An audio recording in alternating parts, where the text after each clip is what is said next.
L'amitié que chacun se doit. Michel de Montaigne. Dans sa célèbre nouvelle « La soirée avec M. Edmond Teste », Paul Valéry décrit une des sentences du rapport à soi la plus célèbre de la littérature française. « Je me suis rarement perdu de vue. Je me suis détesté, je me suis adoré, puis nous avons vieilli ensemble. » Après les inévitables oscillations du désamour et de l'amour de soi, comment arriver à une cohabitation paisible avec soi-même? Faut-il chercher à s'admirer? Les risques de l'autophilie. L'erreur fréquemment commise par les sujets souffrant de problèmes d'estime de soi est de penser qu'on n'est estimable que lorsqu'on est admirable. Les stratégies peuvent alors varier selon le niveau de l'estime de soi. Ceux qui ont une haute estime de soi fragile cherchent à obtenir cette admiration de la part des autres, d'où leurs efforts d'autopromotion et de mise en avant, et de se convaincre eux-mêmes qu'ils sont admirables. Ceux dont l'estime de soi est basse se contentent d'en rêver, fantasmes de succès et de gloire. Mais leur absence d'effort et de prise de risque les en tient, hélas pour eux, bien éloignés. Cette quête, agie ou rêvée d'admiration, est en réalité une impasse pour l'estime de soi. Nous avons vu qu'elle la fragilisait en la rendant conditionnelle et dépendante à l'extrême de situations extérieures et peu contrôlables. Cherchons donc à nous estimer, non à nous admirer. La différence entre estime et admiration a parfaitement été résumée par André Comte-Sponville. L'admiration pour ce qui nous dépasse largement, l'estime pour ce qui est légèrement supérieur à nous, une sorte d'égalité positive. C'est une parfaite base pour la définition des objectifs quotidiens que chacun peut prétendre à viser. Pour nous estimer, faire un peu mieux que ce que nous aurions fait spontanément. Inutile de chercher l'action glorieuse ou le succès éclatant. Ce serait trop difficile et aussi un trop bon prétexte pour renoncer d'avance à agir. Cette prudence avec le désir d'être admirable a toujours été décrite. Voyez par exemple Jean-Jacques Rousseau dans ses Confessions.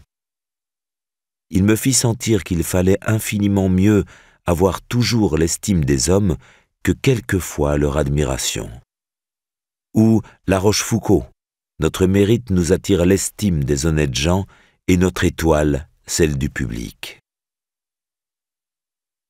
Faut-il s'aimer? En matière d'estime de soi, la plupart des auteurs, dont moi-même je l'avoue, ont longtemps insisté sur le nécessaire amour qu'il convient de se porter pour s'estimer. C'est peut-être une mauvaise idée sur le plan pédagogique. Outre le fait que le sentiment amoureux est difficile à commander, on peut noter que l'amour repose sur un mélange inextricable d'attirance physique, un besoin de fusion et de rapprochement, une attente d'exclusivité qui paraissent incompatibles avec ce rapport paisible à son ego que l'on attend d'une bonne estime de soi. On serait alors plus proche du narcissisme, cet amour excessif de soi-même, ou plutôt cet amour tout court. Pourquoi vouloir s'aimer? N'y a-t-il pas d'autre rapport affectueux à soi possible? De fait, lorsqu'on observe le fonctionnement des personnes à bonne estime d'elles-mêmes, il semble que la nature du lien qu'elles entretiennent avec leurs moins intimes soit plutôt de nature amicale. La bonne estime de soi est finalement plus proche de l'amitié qu'elle ne l'est de l'amour. Seule l'amitié arrive à associer exigence, ne pas laisser ses amis faire n'importe quoi, et bienveillance, ne pas les juger mais vouloir les aider, présence, on est attentif et disponible pour eux, et tolérance, on accepte leurs travers et leurs défauts. Ou bien il faudrait que cet amour envers nous-mêmes soit de la même nature que celui des parents envers leurs enfants, sans condition et infiniment bienveillant. Certaines thérapies explorent aujourd'hui cette piste de l'auto-reparentage avec des premiers résultats prometteurs. Simplement être son ami. Estime et affection, n'est-ce pas ce qui caractérise l'amitié? Un ami ou une amie, c'est précisément une personne pour laquelle nous ressentons ces deux sentiments. et il est probable que la relation amicale représente un très bon modèle possible de rapport à soi.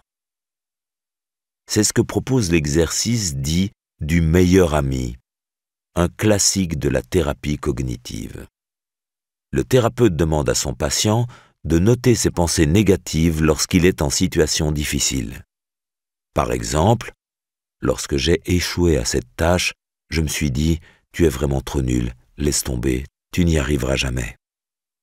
Il lui demande alors s'il aurait dit cela à son meilleur ami, confronté à la même situation. « Non, bien sûr, répond le patient, car il a bien conscient que ce discours serait erroné, injuste, inefficace. » On demande alors au patient de modifier le discours comme si l'on devait le tenir à son ami.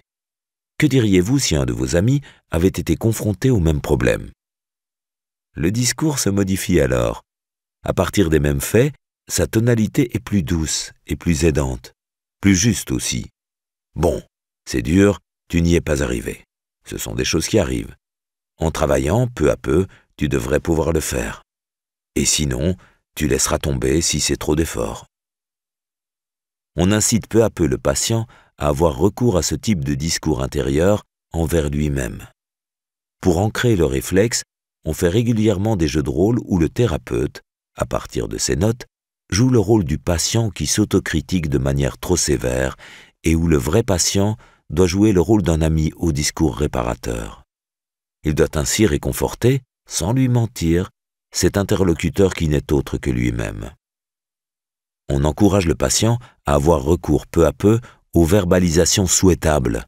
Ne pas se célébrer, « Mais non, tu es génial, ce sont les autres qui sont idiots » ou « c'est ce problème qui n'a aucun sens ». Ni nier le problème, « tout va bien, on s'en fiche », mais l'aborder calmement, « d'accord, il y a un souci ».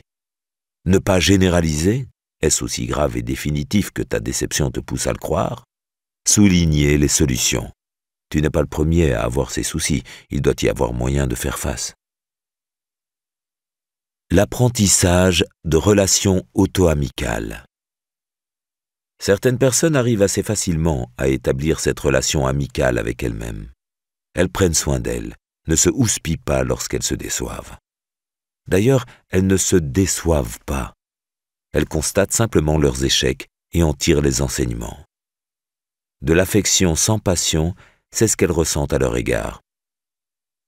Mais ce type de rapport, lorsqu'il ne nous a pas été donné par notre passé et notre éducation, doit s'apprendre. On peut apprendre à passer de relations exigeantes, ombrageuses et conditionnelles, « je t'aime si », avec soi-même, à des relations plus sereines. Cela prend du temps, comme tous les apprentissages de l'estime de soi. Mais si l'on a la bonne direction,